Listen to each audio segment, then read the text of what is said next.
The second episode ever of the Real Talk with Real Deal podcast. We got two in today, y'all. Kenny Fletcher, my man, and Mr. Tommy Bowles here. We have two sales associates for the podcast today, so welcome, guys. Thank you for having us. So let's start right off with, tell us about what your role is here at the dealership. Sure. So I've been a client advisor here at Akins for right about 4.5 years. Total in the car business, right about 6.5 years. What about you, Tommy? Yeah, my desk is right next to Kenny's. I've been here for a year now doing the same thing. Has that worked well for y'all being side by side? We're sort of partners in crime, if you would. We tag team on a lot of deals and collaborate, get information from each other, and it's a good situation. We enjoy it. Yeah, it's a lot better than being out in the West Wing where they had me before. This is true. The deserted West Wing. Yes. A little tougher over there, isn't it? Oh, a little bit. Well, y'all have a good weekend? Everything was good over the weekend? Fantastic. Just some time with the little one and the wife, so it was much needed. Very nice. Kenny got a lot going on with the family and and everything. A 14-month-old. 14-month-old. That's fun times, interesting times. It is fun and interesting. You getting much sleep? Yes, she actually sleeps through the night almost perfectly. Yeah. So right now she'll pretty much go down about 8 o'clock at night, and then she will wake up right about 7:15, 7:30, and so that's right as I'm getting out the door, getting ready, and then we hand her off to the nanny, and it's a perfect situation. We've sort of got it fine tuned that works for us, and it's been a blessing to have it work out so perfectly. Awesome. It's been good. What about you, Tom? How was your weekend? It was all right. Yeah, kept busy. Yeah, my weekend was good too. We went on a four-wheeler. We raced four-wheelers this weekend. I saw that. That looked like an absolute blast. Yeah, it was our first race ever, and my son's been an avid four-wheeler rider for forever, so we actually went out and raced. It was like I couldn't believe it actually happened, but that's so cool. Did really well with that. Tommy's a big baseball fan. So sure. I'm just finding this out just now.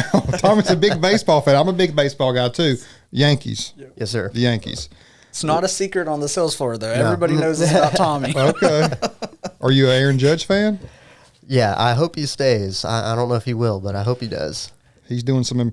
So what I've noticed about Judge this year is he's getting his foot down. He's not leaning out in front too much. His head is more still. I'm on Brady a lot about his head moving too much. So I've noticed that Judge, his head's more balanced. He's more stable, so he's able to see the ball better. Right. Mm-hmm.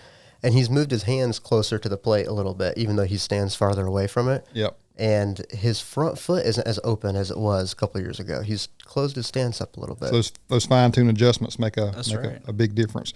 Before we get into this, y'all see all the Yeti stuff right here. We got a big Yeti cooler down here as well. We sell Yeti coolers. I don't think I've ever promoted or mentioned that ever. So Yetis are great things, and we have them over at our service department, our parts department. So hit us up for that, y'all. Where y'all want to start? Y'all want to start on the Maverick, maybe? Sure, that sounds perfect. So Kenny, tell us what you know has been going on with the Maverick. So basically, there was a lot of hype, and I tell you what, we had a tremendous amount of customers come in, just super excited to finally place their order, and it closed out in right about 3 days. It was truly remarkable to see how many orders we took over basically 3 days. We took over 150 orders. How many did you take? I personally took 8. God. And Tommy took quite a few as well. Yeah, I took 4, I think, 4 or 5. That really was surprising to me. And it's not just y'all. Yeah. I mean, there's been a lot of salespeople that have said, man, I've ordered 8, 10, 12 Mavericks so far. Exactly. What do y'all think is the indicator for why this is taking place? Is it the price point of a truck? Absolutely. I think the price point is really the biggest thing. I've also seen a lot of enthusiasm about the fuel economy. As fuel prices continue to rise, there's been a lot of good customer feedback on especially the hybrid. So out of 8 orders I took, 7 out of 8 were actually the 2.5 hybrid. The one that was the EcoBoost order was actually one I personally placed for myself.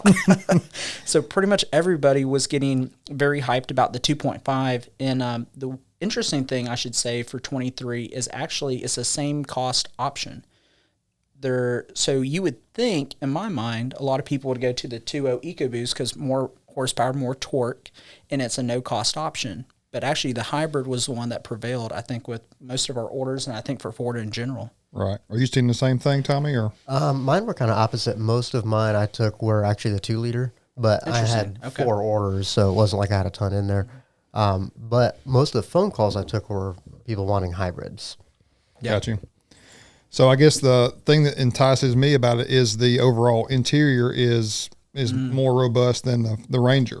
Absolutely. So it's got some nice subtleties to it as far as interior space and then usability. Being a truck that makes it a sweet spot.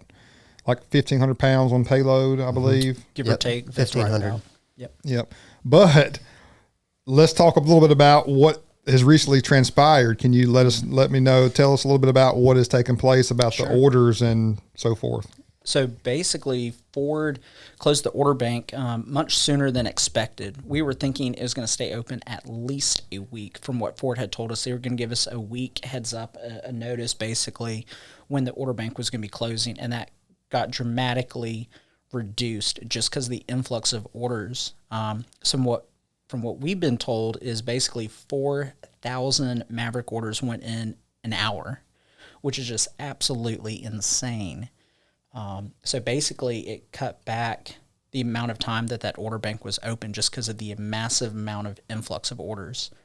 We almost couldn't keep up with it. It was truly amazing how many orders we were taking here. And just the amount of customers that were just so interested and so excited to get an order in. It was impressive. Do you think that is more? Was there more emphasis on the Maverick order than even the Bronco order? I'd say the similar response from customers. I'll say I haven't seen customers so excited about a Ford product since the Bronco. I think Tommy would probably agree in that aspect too. Yeah, I wasn't here when the Bronco order banks opened up, so I didn't see how all that stuff unfolded. Well, just the hype of the Bronco was second to none. You know, it was a vehicle that they hyped up for years, and we knew what that was coming. But I think the thing with the Maverick is Ford didn't anticipate it being such a popular vehicle.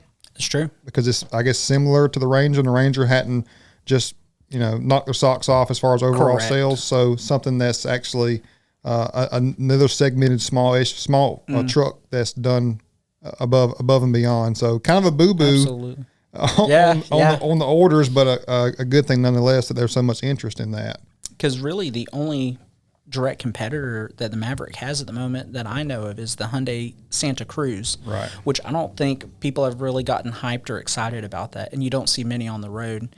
And the Maverick, I think the styling's a little bit more straightforward. It's not so polarizing.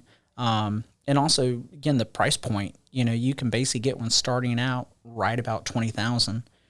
Fully loaded, if you add basically every option, you're in like at 36, which is still very affordable. Yeah, that's shocking this day and age when everything continues to climb and be more elevated. Correct. And we were talking about this yesterday, Kenny. From my standpoint, the custom side, there's so many opportunities for taking it up or down. Yep. So it's just, I think Kenny and I want to go down. Go down initially. Yeah. So lots of customization possibilities. Saw some cool ones at SEMA too that were lowered.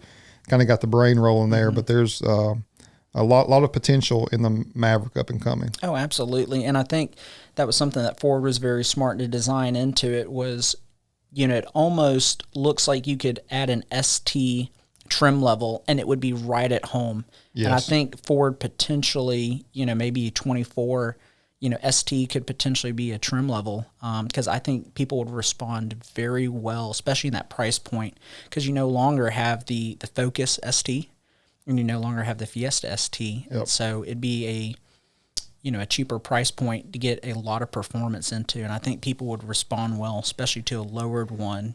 With that 2.0 EcoBoost all-wheel drive, I think that would be a hot platform there. Well, surely them seeing all the interest in the vehicle, they'll offer some more variations and packages. Oh, absolutely. Yep. Now, we had a sales meeting a couple weeks ago, and we were talking about Georgia football and asking who had not gone to a game. I think Tommy was the only one. Weren't you the only one, Tommy? I was the only one willing to admit it. But this is true. Mr. Brad Akins said he's going to make sure Tommy goes to a Georgia game. This is true. we'll see about that. Yeah. I told him, hey, you can't refuse the owner. If the owner says he's taking you to a Georgia game, you go to a Georgia game. You've got to experience it, Tommy. You've got to experience it at least one game. It's a special experience for sure. Yeah. And with just the tradition that we have here with the University of Georgia is pretty special too. But the way the team is this year, that full capacity crowd would be something really neat. But baseball, I'm more of a baseball guy than football as well. Baseball is my sport as well. So it's postseason's getting close, and I'm still rooting for the Braves. I hope that we got another shot this year. They look world good. championship. Let's go. They look good. So we'll just have to see. They got hot. If a team that gets hot in the playoffs can go pretty deep in it. Yeah, that's the great thing about baseball. It's all about who gets hot at the right time. Yep. I mean, the Yankees early in the year, everybody thought they were going to set records and everything. Next thing you know, they were one of the worst teams in baseball for a month. Now they're kind of back on track, but Atlanta's getting hot right at the end. It could be a good run for them. Definitely. Yeah, they're peaking at the right time. Point. So today's the 27th of September. If you're not in the automotive industry, it's another day for you. It's almost October, but it's a special day for us because this is true. The Super Duty is being released tonight, 7:15. That is correct. So tune in for that. That's going to be a special one. We've got pulled up here a few, but on the screen you'll see a few spy shots that I've seen so far. Take note of that front grille and the headlights. So the grille is actually like rolling into the headlights now. The front bumper is changed from what I've seen. Different grille options. The side looks essentially the same to me. I'm concerned about the suspension. Is the suspension going to be different from my end because I've got inventory of lift kits that I need to use? This is true. So that's a great point. That's one thing I'm concerned about. But then interior's been changed as well. Tail lights, headlights, obviously, rear bumper. Don't know anything about the power numbers. Colors available. So tonight's exciting for me and all of us. But the Super Duty is another vehicle that is in high demand that we cannot get. Absolutely. So the order banks are going to open up in October. Correct. We don't know the exact date yet. Hopefully we'll have more information. Hopefully middle of October is sort of the rumors that we've heard, but no official confirmation from Ford yet on a dealership level that we've heard at least. Yeah. Hopefully middle of October because we have Tommy and I see it. We get people calling in constantly to the dealership. Hey, I want a new Super Duty. And unfortunately, we just don't have any, and the order bank is closed. Basically, every single one that's coming in is basically a sold unit, already sold to a customer or a company at this point. And the Super Duty, to me, that's kind of our backbone for our working class. They need those diesel trucks to get their equipment and absolutely job site to job site. That's pretty imperative to have a heavy duty truck. So it's been a tough thing in the past year and a half about acquiring those type of vehicles. Absolutely. So it'll be a nice refresh to get. And I'm sure we're going to be hammered as well with Super Duty orders. October is going to be crazy. Oh, absolutely. For sure. Yeah, I think it'll be even busier than the Maverick orders. Absolutely. I think so. Absolutely. Because I think there's a higher segment of people looking for that vehicle than there are the Maverick. Right. I think so. And there's been so much pent-up demand, sort of like the Mavericks. There's been people that are just waiting on the 23s. I've got, off the top of my head, probably 5-6 customers that are wanting to order a 23 Super Duty as soon as the order bank opens up. So I've got all those people I can call and say, hey, it's open now. So there's, 4, 5, 6 orders right there, plus people calling in, people walking and saying, hey, I want to order a 23 Super Duty. And I think this redesign is going to tremendously help. It's a pretty major refresh, not like a complete redesign, I would say, but it does seem to be a pretty major refresh, especially these C-clamp style headlights. That's something that's been sort of iconic on the 17 and newer Super Duties. And I like how the grille actually flows into the headlight. It's sort of all incorporated into one singular front end, which is a neat element of the new evolving Ford design language. I think you're seeing that on the Maverick as well. Definitely. And I've been looking at that grille heavily, thinking about body color, paint matching that grille even into the headlight, and then incorporating maybe some black or body color in the headlight potential. There's so much potential in a newly refreshed or a changed vehicle. It's exciting. It's exciting. It's a clean slate. I want to be first to market, but not necessarily first to market is the best, because you want to make sure you come correct. Correct. Being first does not always mean you're the best. So this is true. Just strategizing is kind of what's been on my mind. We also had most recently too the new 2024 Mustang. Yes. The S650. So exciting. Kenny owns a Mustang. Tell us about it. Yes. So I actually just ordered back in February a 22 Mustang Mach 1 with the handling package. I have always loved Grabber Blue. That has been one of those iconic Ford colors I loved. So when they announced that Grabber Blue Metallic was on the color slate for the 22 Mustang, I knew I had to make a move on it.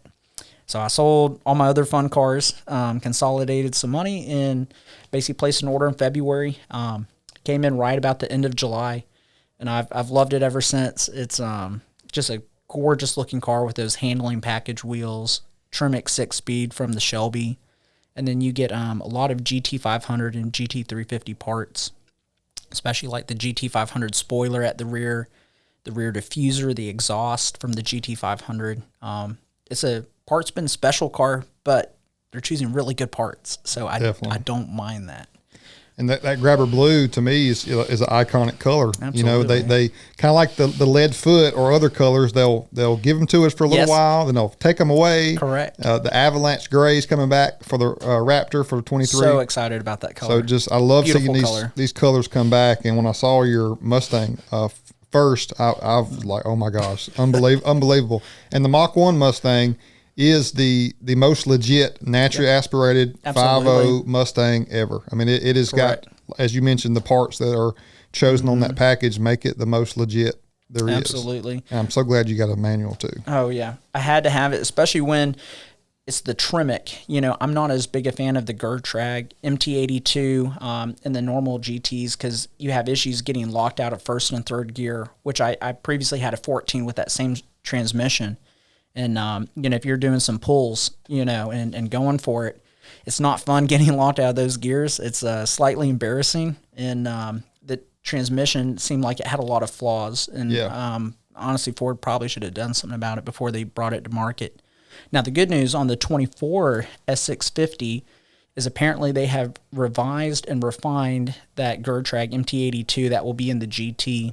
Yes. But the Tremec will be in the Dark Horse, is all new for 24, which the hype just among salespeople here with the Dark Horse, tremendous feedback. Everybody's excited because it's the first like new performance trim that has come out in years. I think it was like 30 years or something since they've had a new like actual performance trim. So people are just absolutely excited about it. I've heard from 2 or 3 people. One customer, you know, they're like, hey, I'm ready to order a Dark Horse as soon as they're available. I've even thought about it, but I'd be hard-pressed to get rid of that Mach 1 with that color. Yep. So, yeah, the Dark Horse, I think, is a good strategy and hopes to revitalize the Mustang culture, because absolutely, a lot of times we'll do a Willies custom, throw a supercharger, do one up, suspension, wheels, and tires, and it just, to me, it sits here longer. Even our Roush Stage 3s it is true. Seem to sit here longer. So most of the market is leaning towards SUVs and trucks, but hopefully something like the Dark Horse will help just rejuvenate the culture of wanting to get back behind the wheel of a sports car. Yep. That's essentially what it is now. And it's a perfect spot because, you know, Camaro is pulling out after, from what I've heard, the 23 model year. You will no longer have the option to get a Camaro. And then Challenger and Charger, the last years are 23. Which is quite sad because we obviously sell the Challengers and the Chargers as well.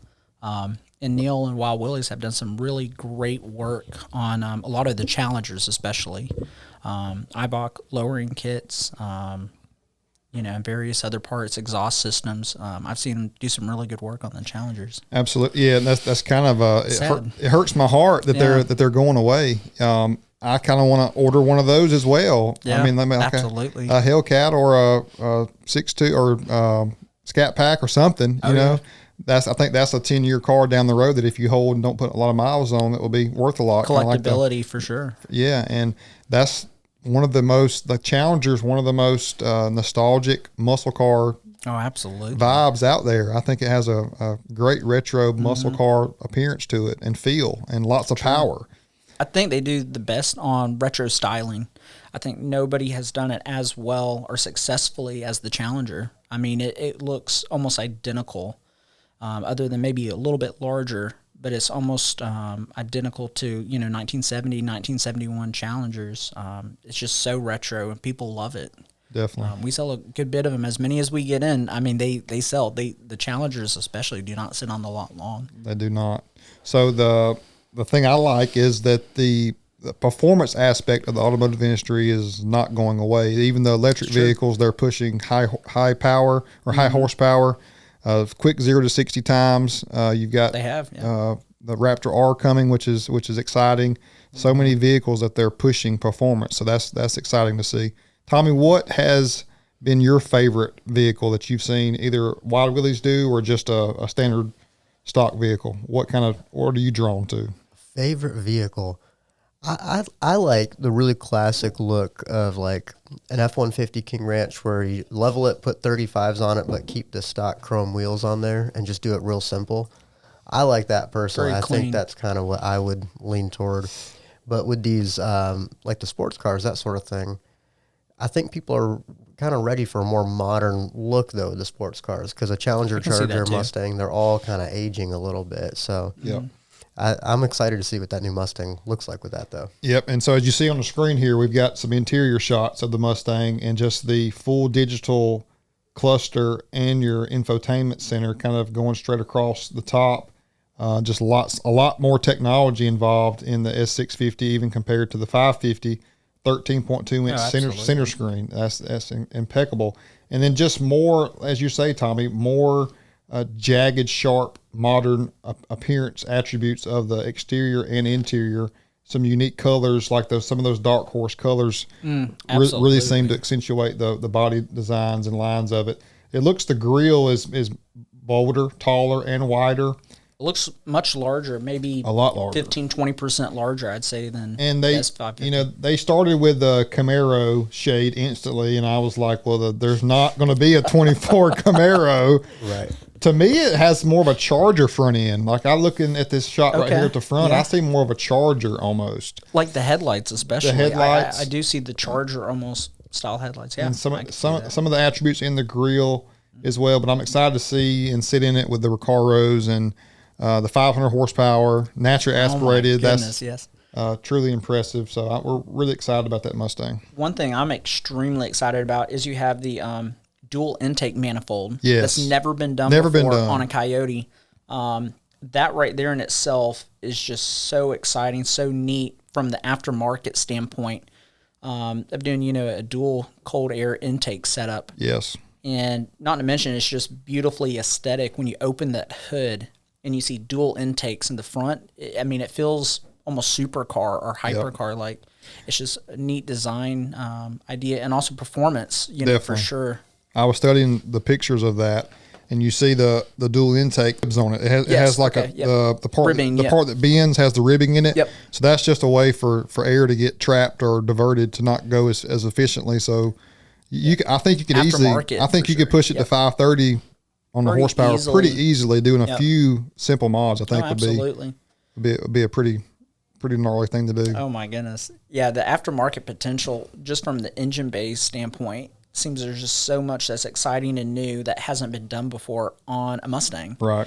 And that's the first time that they said, on a Mustang from the factory, they've got the dual intake, setup. It's just remarkable. I'm glad they went that route instead of, just going cheap and just sort of doing a continuation. But they wanted to be groundbreaking. They wanted to be different because basically the Mustang's going to be the only real true, like almost muscle car in the segment, It is. By Camaro, by Challenger, and same with the Charger.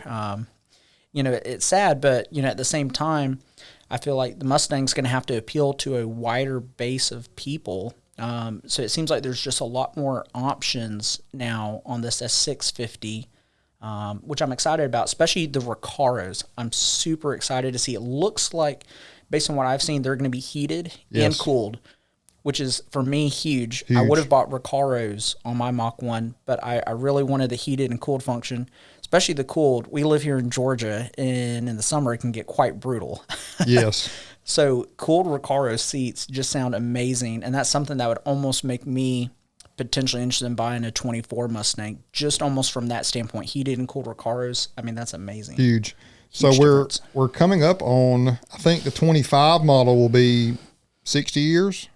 Yeah. Right? Yeah, that's right. So just forecasting the 25 Mustang S650, there may be a 60th anniversary. Exactly. Something there. So look what they did in 15. Yes. They made about 2,000 of that 50th anniversary edition. Yep. Which those seem to be very collectible now. Definitely. So just knowing, alluding to the Mustang being a continuous run vehicle where Camaro stopped production. This is true. There's been several. Challenger 2, they stopped production. Challenger 2. Yeah. So a continuation of this really makes it the iconic go-to muscle car. And so it's great that we have that here.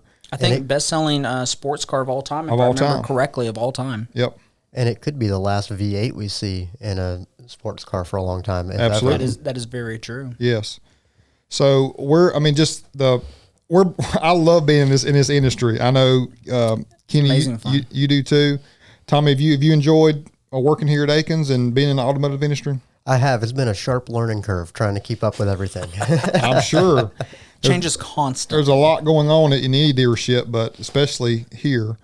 So many moving parts, over 350 people staffed here. Fast-paced environment. Fast-paced. You'll sink or swim. You got high volume for sales.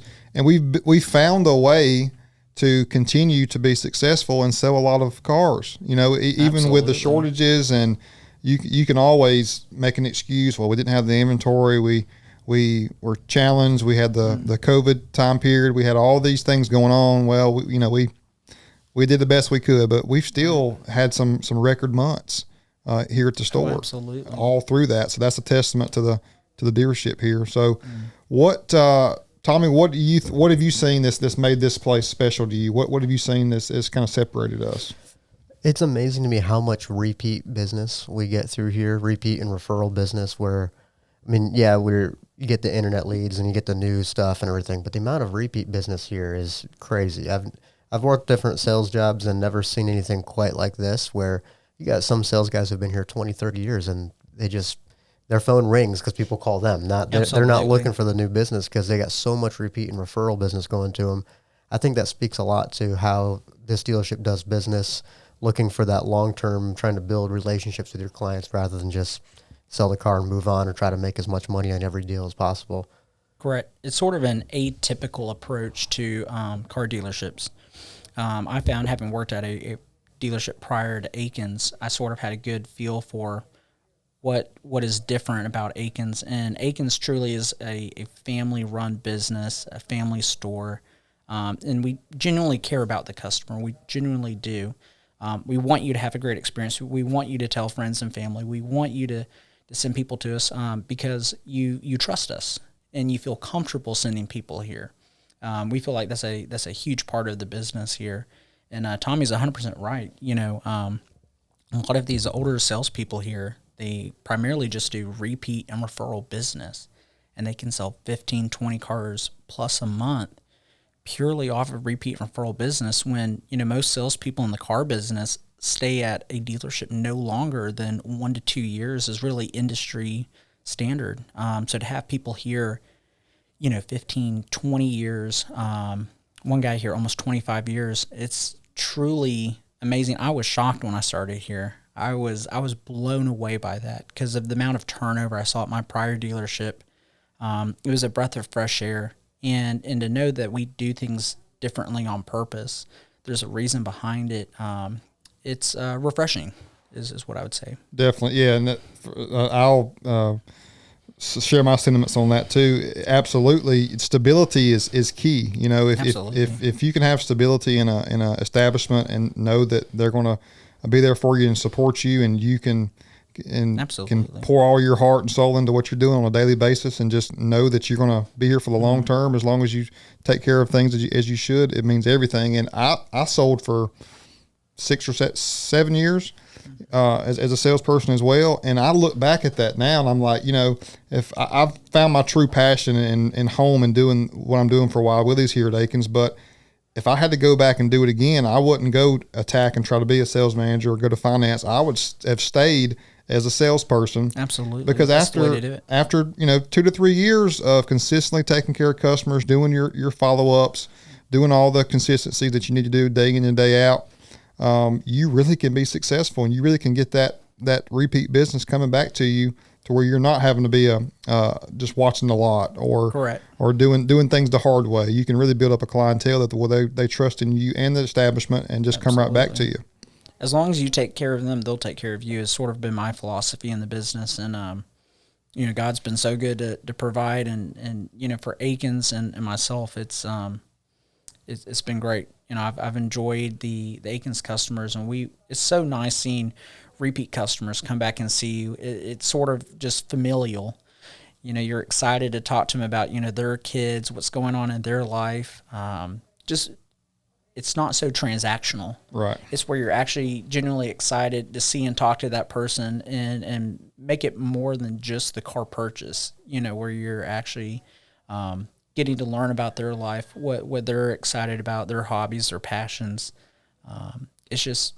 It's great. It's fun. Yeah. And it starts obviously from the top down. If you don't have a good owner/leader, correct, like Mr. Akins, that's not going to be the philosophy, So basically, correct. It's the DNA of the company, basically. Right. The dealership or the company or who owns that particular dealership sets the tone for, we're gonna turn and burn salespeople. Whatever their philosophy is going to dictate that customer experience. Correct. So what lined up with my values was Akins Ford. I mean, everything I believe in.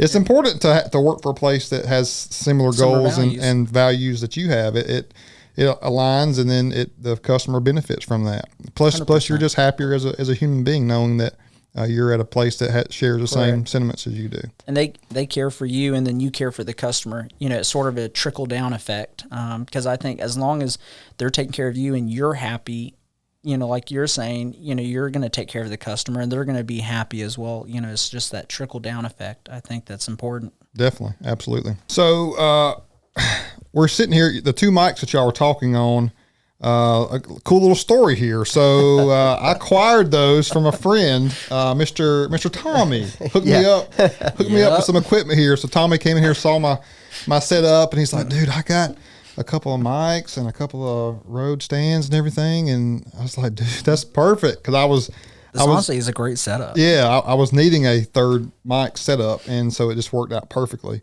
Mm-hmm. And, I had two of these. So Tommy, I sent this one back. Okay. I was like, I listened to both of the quality of those two. And I was like, it's marginal. The difference is marginal. So I sent this one back. Got those two. Setup here. It works good. And I think that the podcast is going to be great for us as y'all have more customers come in that have a good experience and want to just talk to us. They can come here and sit down, and we can just dialogue with them. I think that's very important.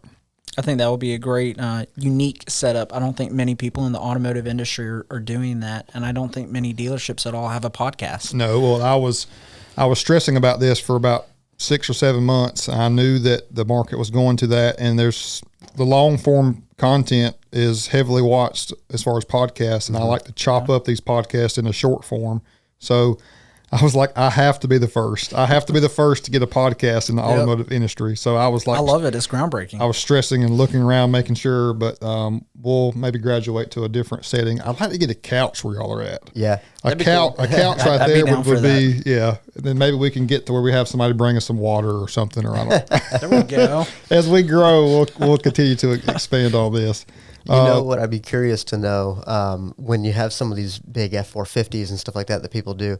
I'd be curious to know why people picked what they did. Why did the customer choose that particular wheel or choose to do the paint the way they did? I think those would be kind of cool stories to listen to. That would be very neat. And there's been so many customers that have come through here that we had opportunities to ask them those questions, but we just didn't have a good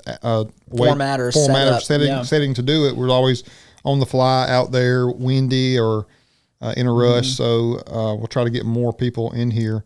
Kenny tell us about your most recent F450 that you did that was customized by us. So that was a really fun one. It was a gentleman that actually was a linebacker for the Jacksonville Jaguars, formerly, I think, roughly in the late 2000s. Just a really exciting gentleman. Michael Smith. Yep, Michael Smith. Michael Deontay Smith. just a great guy. And we got to collaborate on his F450 vision that he had. He originally called into the dealership, and he had told me, he had seen some Real Deal Neal videos on YouTube, and he was just really excited about what Wild Willies had done on a few other F450s. So he gathered some inspiration.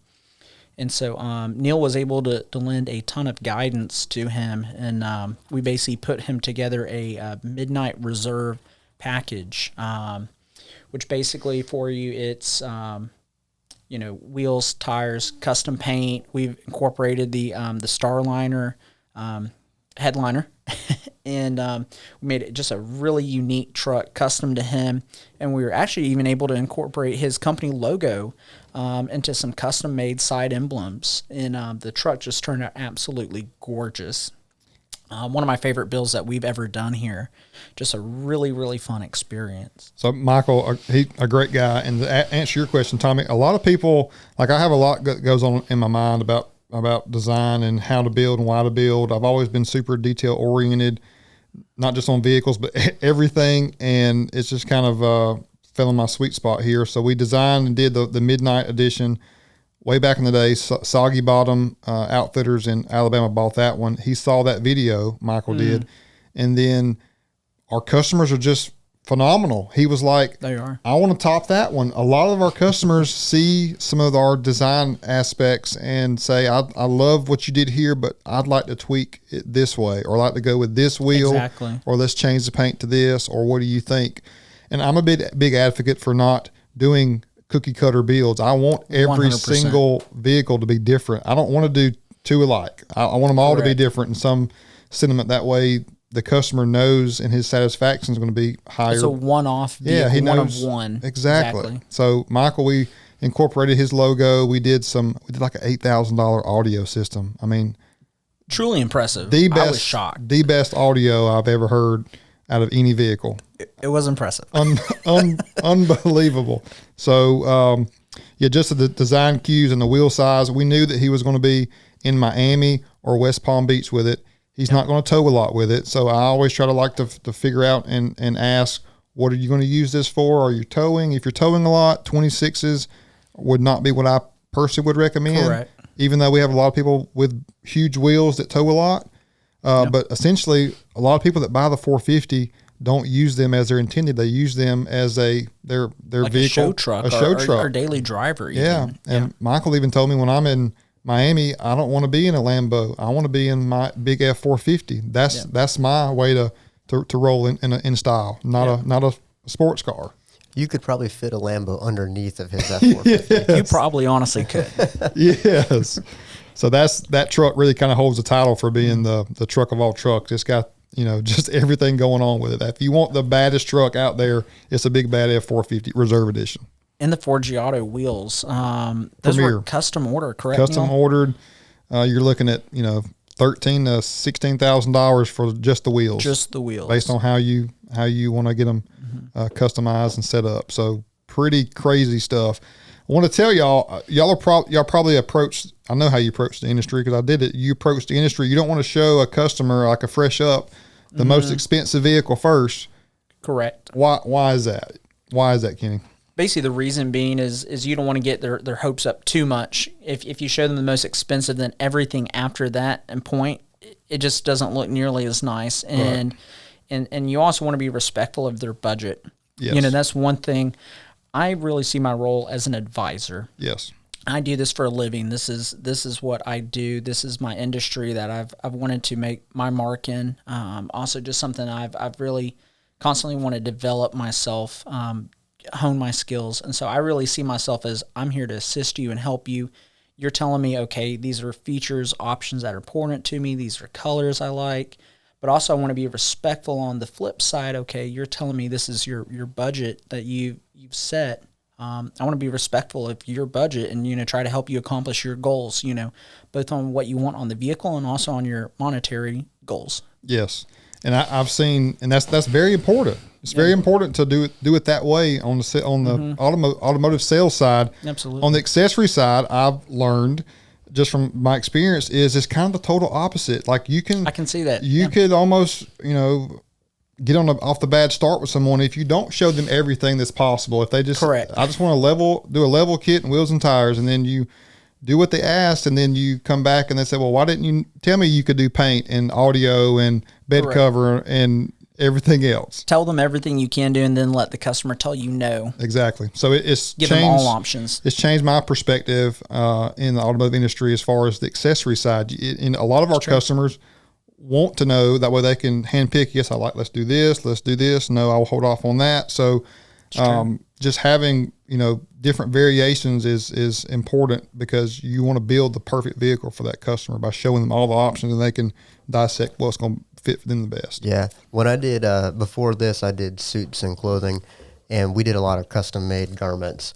And that was one thing I learned pretty quick is I'd always show the nicest stuff when I was doing that sort of thing, because all the other stuff's still nice. It's not like you're missing out on quality. Sure. You're still getting something nice. It's just not as fun, not as cool, whatever. And I actually had a couple people where I didn't show them the nicest thing right off the bat, and then they got it, liked it, and then they discovered something else, and they're like, "What? Why didn't you show me this? I would have done that." It's like, I don't know. Good point. I suppose I should have. So I can see that making sense that way. And I'm a big advocate for reading and studying and learning and growing, but really the best way to learn is just by experience. Mm-hmm. Just getting out there, and you learn from the experience. So we're learning every single day. Experience is a great teacher. No matter what we're doing, we're sitting here learning. It's just taking what you learn and applying it to be better. Absolutely. Tommy, you got 2 kids? Yeah, I got a 3-year-old and an almost 2-year-old. And they were in here the other day? Yeah, they came by yesterday for lunch here, and it was funny. We were sitting in the break room eating, and my 3-year-old kept telling me, he goes, "Daddy, I want to go see the cars in the garage." I'm like, what cars in the garage? What are you talking about? And he started pointing toward the showroom, so I was like, oh, he thinks it's a garage because the cars are inside the building. Okay, that makes sense. So I brought him out here, and you should have seen them looking at every single one of these. My 3-year-old comes down the hallway, and he sees the silver Jeep out here, and he goes, "Daddy, look, that's a cool Jeep." It's like, how do you know that's a Jeep? You're 3. That's honestly impressive. It was pretty funny. But then my 2-year-old was looking at this Raptor out here, and these 37s are taller than him. Like, he walks up to it, and it's above his head. He's looking at the tire. It was pretty funny. Dang. It was pretty amusing. That's cool. Yeah, we've had lots of kids come through here, and what we do on our custom side just makes kids like yours just even. Oh, they light up. They love it. They're so excited. Yeah, they love it. They love the customization side of vehicles, and it's got my son's 15. There's a huge following of kids that are around his age that are just starting to drive, and I'm seeing a huge influx in messages from them or comments from them on stuff that we're doing, because they're getting in that mode of we're about to start driving. They're getting more interested in what we're doing and what vehicle they may want. That was me at 16. Me too. That was all I could think about was cars. Yes. I mean, automobiles are a huge part of America. I mean, that to me, you think about America, I think about automobiles. It's a huge portion of it. Well, it's quintessential as apple pie. I mean, really, the auto industry in the U.S. is just so huge. Yeah, I mean, our cities are literally designed for cars. Yes. They are. Yep, and we spend a lot of time in automobiles, for sure. And I think they represent part of the American spirit of just independence. You can get in a car and you can basically travel anywhere you want. It's different versus, like, say, Europe, for example. Trains everywhere. Our biking is so commonplace. Here, it's that whole thing of independence. I can hop in my car and I can travel across the United States today if I wanted to. I think it's just really neat how it embodies the American spirit. Just freedom in general. It does. Yep. Absolutely. Well, and more people work out of their cars too. And not even just people like in construction, that sort of thing. Like nurses that are traveling around and everything. I mean, my mom spends an hour, she probably spends 2 to 3 hours a day in her car just driving to go visit patients. So it's amazing how many people, if they don't have their vehicles, I mean, they'd be stranded literally. They're tools, basically. For a lot of people, it's just an extension of their toolkit. Definitely. Absolutely. It really is. Kenny, what is Michael's your most memorable custom build you've done here? Probably. Yeah. I would say so, because it ended up being about 160 163, I think, is what the total of the build came out to. And I think it originally started and it was going to be about $140,000. And I think Mike would call up Neal or myself and it'd be like, hey, what about, can I add this? Can I add that? And we were excited to have his feedback and input. Yes. He was really involved. I think he was more involved, I feel like, than a lot of customers. Maybe you can speak to that, Neal. He wanted to make sure that it was the best midnight we've ever done. He wanted to make sure there was nothing left out that we have not done yet, or I had not let him know about. That's true. The Starlight headliner, I mentioned that to him late in the game. Yep. And it was like, boom, yeah, that's right. So that was almost my bad of not mentioning that to him, but just making sure that inside and out it was a full package. And talking about the price of how much that was. Yeah. For our listeners, they hear and see how much these vehicles are these days. The 160s, the 172 has been the highest we've done, but a lot of these vehicles are 100 plus now. And for the listeners, I want y'all to understand that we're not numb to that. That is a lot of money. That's an extreme amount of money for an automobile. So I don't want the viewers and listeners to get the impression that we're naive to how much these things are actually costing. Correct. We know it's a lot of money. I worried about this when I sold, back in the early 2000s. I was like, man, so this Lariat F-150 is $40,000 new. So yeah, that thing could be $60,000 down the road. And now we're looking at 80, getting close to 80,000. Yeah. So everything's really gotten pricey very fast. So we understand that. But there's just some people a lot of people that do our custom work, they have worked hard and earned a good living and want the best of the best. And that's on this day and age, how much these things cost. The vehicles are already expensive the way they are.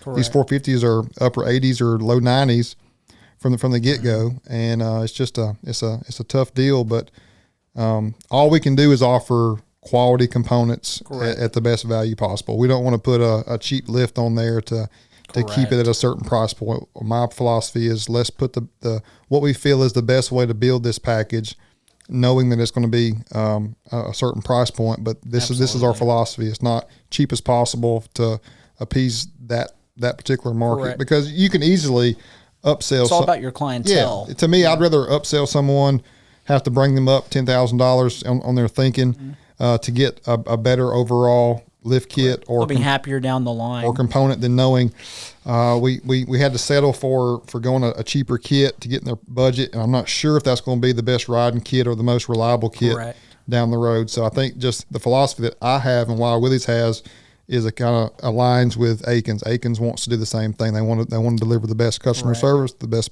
product, and just know that there's a certain price point that comes with that. And I think the thing you'll see at a lot of dealerships is they err on the side of we're just going to go as cheap as possible to make as much profit as possible. I think one thing that I've really admired about Wild Willies is it's the quality aspect where I think 80-90% of dealerships are custom install shops.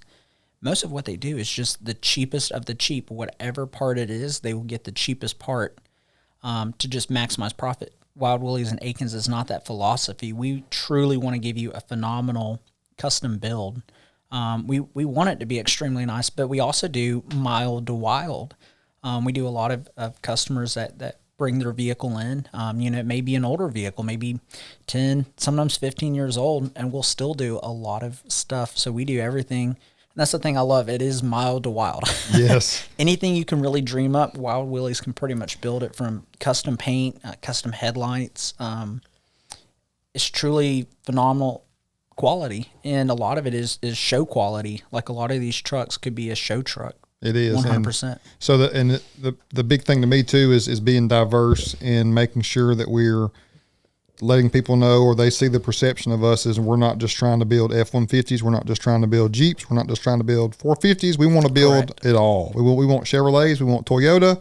We want Nissan. We want all makes and models to trust in us because, but obviously our Ford, Chrysler, Dodge, Jeep, Ram is what we do the most of, and the F-150. Bread and butters. Yep. But we like having a part in being a staple, being having some say so in how to do a Chevy Silverado the best, and how to do other makes and models the best. Our rendition of what we feel is the best way to do that. And the mild to wild thing is exactly that. I mean, having some as simple as a level kit, or just changing the wheels and tires, or adding a little body kit to a Mustang. We love all of it. So it's not saying that you have to come and spend $20,000 with us or even $10,000 with us. It's just whatever's going to make the vehicle experience for you better is what we want to do. Right. Like Absolutely. I had a customer a couple months ago that bought a F-150 King Ranch, and we just spray and bed liner, window tint, level kit, and put 35s on it. Makes a difference. It made a huge difference on that truck. He brought it home after he got it, and his buddy liked it so much he called me the next day and bought one just like it. So just that is a cool the story. Little things like that makes a huge difference on what your opinion of the truck is. Yep. Yeah, absolutely. We've been, with our F-150 being our bread and butter, we've had a little deficit this year. You know, I had planned to do 100 F-150 coverts for the lot this year, and we're maybe on. We haven't even done 20 yet. We're right at 20 for just our leveled covert trucks.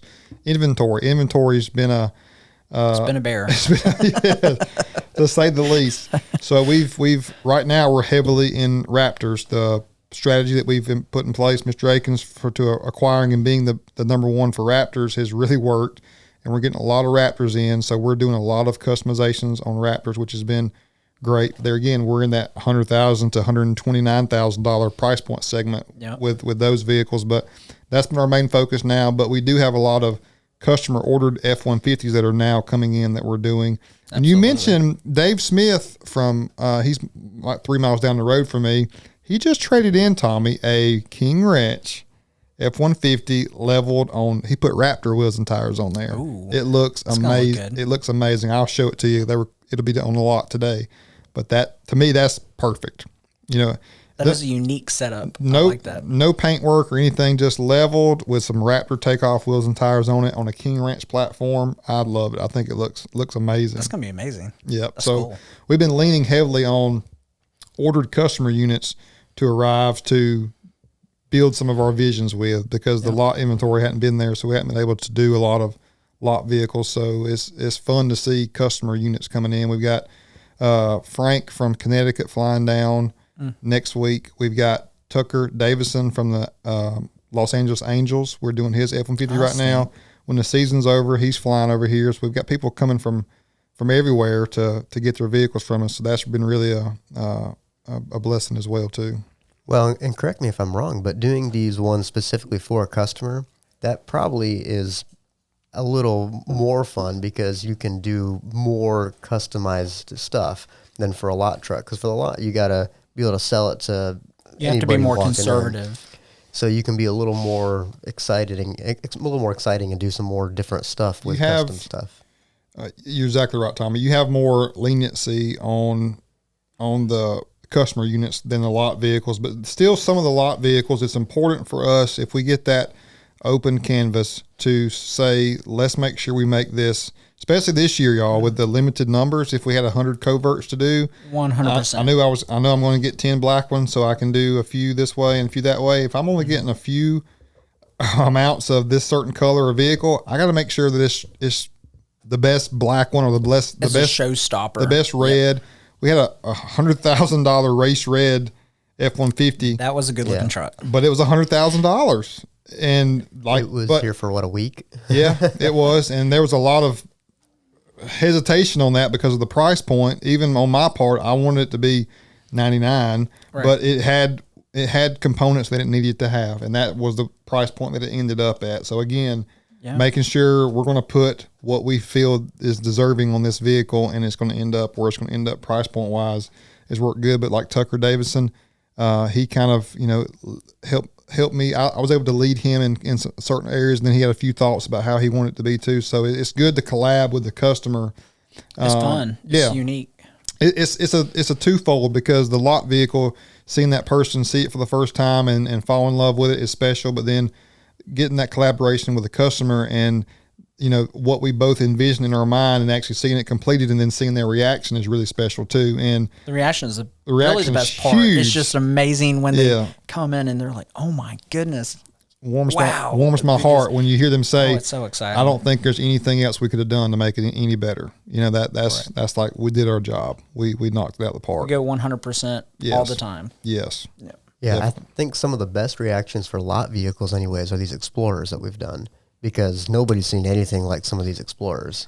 And they're groundbreaking. Yeah, they really are. The Explorer, a lot of vehicles have a lot of components on them that need some dressing up via paint via changing components altogether. And the Explorer is a great vehicle, third row SUV, midsize, that is decent on fuel economy and a good everyday vehicle for a single person or a family member. So being able to pour into some of our customization with our covert package on those has been really good too, and keep them in a certain, the past two we've done have been under 60, like 59 grand. So you're basically, you want to buy a ST or you want to buy one of these that's truly custom and unique, one of one type deal, gives customer options. And I'm huge about giving our customers options. I want them to have options. That's many options as possible. Yeah. Like when our inventory's normal, we've got 30 of one color, but all slight different options. That's a good thing. The customer can really pick the exact one for them, and they're happier with it long term. I feel like, I know for me,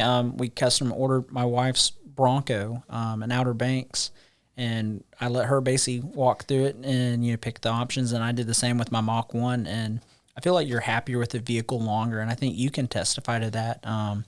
You just enjoy the vehicle much longer, and you want to keep it longer because you picked out the options, not somebody that works at the dealership saying, we're going to order this color with this option, sort of doing it in more of a bland way that they know is going to sell. You can customize it how you want from the factory. When I first was in sales, the dealership I was at had Rocky Ridge vehicles, and I was actually wanting to purchase one, and they close by to where I'm from, so I actually just went by there and was like, hey guys, I want to buy this vehicle that we have, but I want this wheel on there. They were like, well, you can't get it. We do them only this way, and that's cookie cutter. That's kind of when I was really thinking of, man, I think I could do this better. I think there's a better way of doing this. It's might not be the volume that they're doing, because they are doing them all the same, but that's not the model that I want to go after. I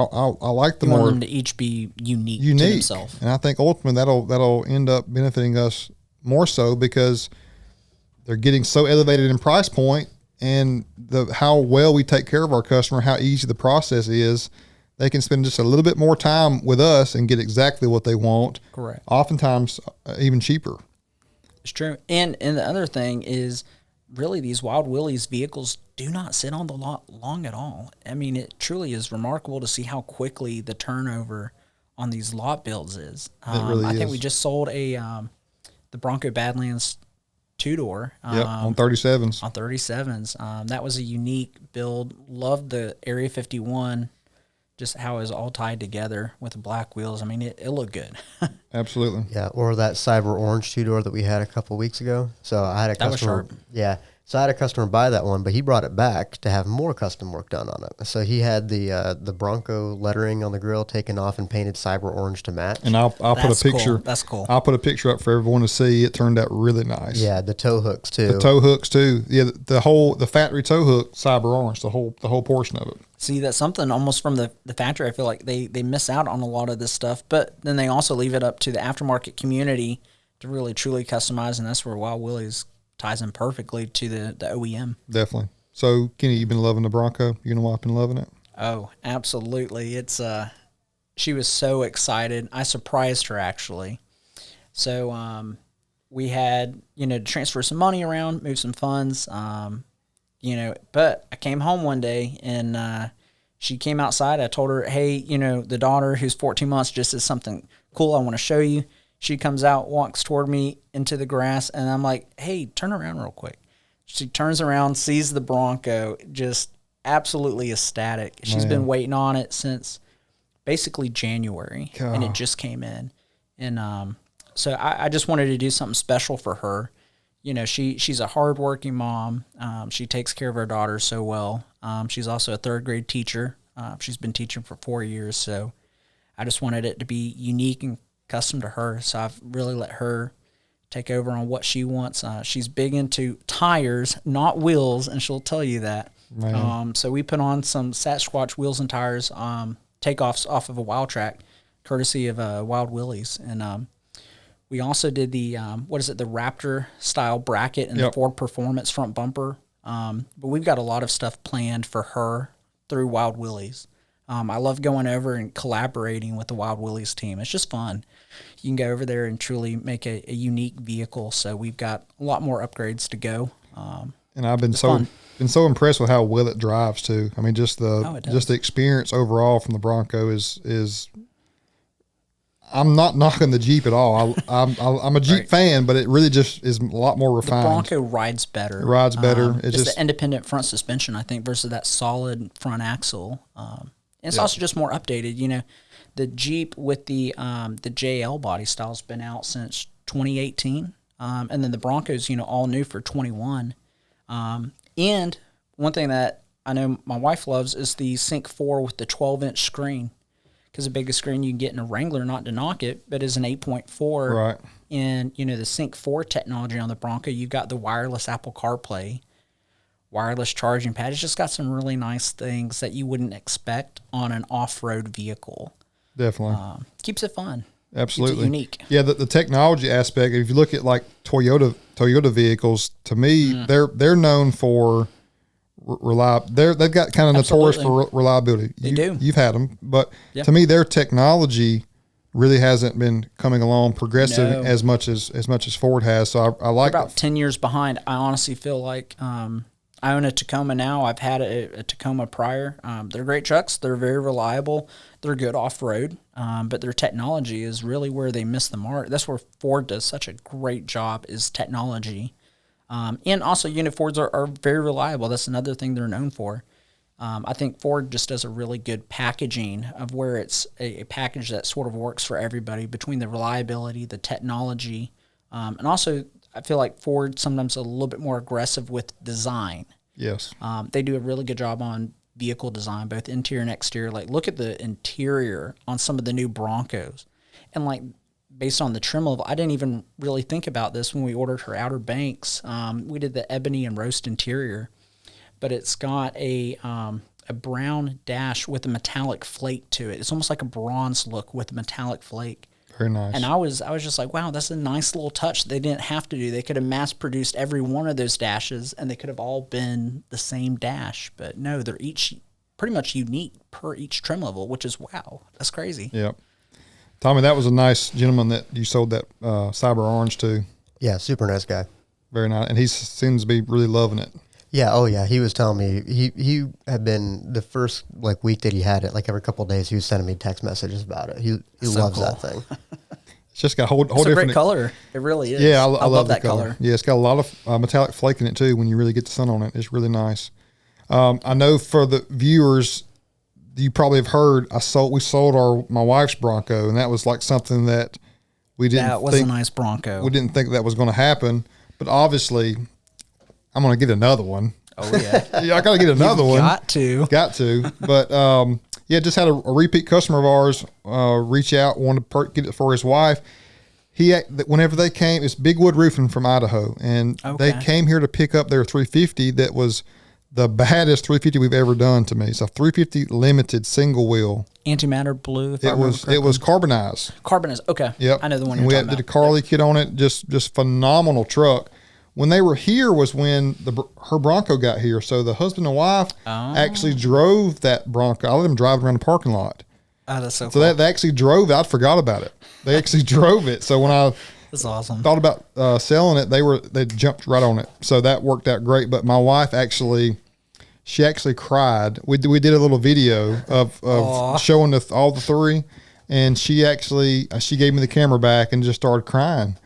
And it was a gorgeous Bronco. You did a great job on it. We've had a lot of vehicles in the past, and nothing. It's just another vehicle. But it was that one was special to her because she got to pick the wheel out. She got to help design, so cool. Just like your wife. She got to help pick out some of the accents and customizations on it, so it was more a part of her that she was separating with. But for all the listeners out there, y'all were a lot of people were asking me, "Why'd you do that? I can't believe you do that to your wife." Y'all, it's not like that. She's got another one. She'll get another. She's going to get another one, and it's another opportunity to make it maybe even better. So, the Broncos been really good. I got to duck out early. I got a customer up front waiting for me. We've been talking for about an hour. Is there anything else y'all think we've missed or need to discuss today? Not really, other than for the listeners, Road Atlanta. We've got the Petit Le Mans coming up. Last thing right here. Coming up. Basically, I think it's already starts Wednesday. Goes through Saturday. And I believe, if I remember correctly, Akins will actually have a display. I know with some Mustangs. Yep. And I think a few other vehicles like the Lightning over there. So, we hope to see you there. Definitely. I went with Fox last year. Fox Racing, they invited us there. Was unbelievable. I actually got to do the Gentleman Start Your Engines for the Wednesday or Thursday race. I remember that. I was there. I do remember that. Yeah, that was unbelievable. And then the race was great too. So that was my first time I'd been there in 4 or 5 years. So I was like, man, I can't believe I hadn't been going every year to this because it's really something special. It's the hurricane's coming in, so it's going to rain this weekend. But they race in the rain. Oh yeah, rain or shine. Rain or shine. And how long is the race? It should be 10 hours. I've gone every year basically since 2012, other than 18 when I started dating my wife. But I mean, I absolutely love it. It's a fantastic race, very family friendly. I think if you have a kid 12 and under, it's completely free. So feel free to bring your kids. Absolutely. And so Fox is always they're there. They have a trail on the back side too. So I have seen that. Maybe have to get you on that trail. Maybe I can get you on there. I love that. We did it last year and it was a lot of fun, little off-road course. I love that. Back there. So this was an hour, y'all. An hour just went boom. An hour and 10 minutes just flew by, just like that. It's fun. Yeah, lots of fun. We'll get y'all back on here again sometime. This is not going anywhere. We're going to do this a lot. So I love it. Have a lot of fun doing this. To me, this is a way I'm hustle bustle, busy, go. If I can sit down with my fellow colleagues more often and just dialogue with them, that's going to make me more whole as a person and just get to learn more about y'all and just make our entire team that much better. So this has been a great format. I've enjoyed it. This has been fun. Fantastic. Tommy, you're going to be super successful here just like Kenny is. So we look forward to many more success stories from you. And after you go to the Georgia game, we got to get you back in here and 100% and hear from that because that's going to change your life. We need to hear that story. That'll change your life there. So thank y'all for watching. Peace out.